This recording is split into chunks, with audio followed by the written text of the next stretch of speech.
সুপ্রিয় দর্শক, কেমন আছেন আপনারা? আশা করি সকলে ভালো আছেন। আপনারা দেখতে পাচ্ছেন যে ঘাসটি, এই ঘাসটির নাম হচ্ছে পাকচং ওয়ান হাইব্রিড ঘাস। খুবই ফলনশীল একটি ঘাস। আপনার ভিডিওতে দেখতে পাচ্ছেন একটি ছোপে কয়টা ঘাস হয়েছে আপনারা দেখতেই পাচ্ছেন। 50টার মতো ঘাস আছে এখানে, দেখতে পাচ্ছেন 50টা ঘাস আছে। আপনারা অনেকেই ভাবেন যে মেহেদী ভাই কোন ঘাসটি আবাদ করলে আমরা বেশি ফলন পাবো। আপনাদের জন্য ভিডিওটি নিয়ে এসেছি। আপনারা পাকচং ওয়ান হাইব্রিড ঘাসটি রোপণ করতে পারেন। পাকচং ওয়ান হাইব্রিড ঘাসের কাটিং লাগাতে পারেন।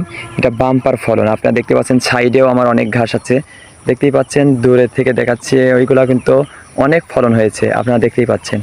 সুপ্রিয় দর্শক, যাদের কাটিং লাগবে অবশ্যই স্ক্রিনে থাকা নাম্বারে যোগাযোগ করবেন। আপনাদের কাটিংয়ের মানগুলো আমি দেখিয়ে দিচ্ছি। কাটিংগুলো দেখুন, মাশাআল্লাহ খুবই সুন্দর। যাদের কাটিং লাগবে অবশ্যই স্ক্রিনে থাকা নাম্বারে যোগাযোগ করবেন।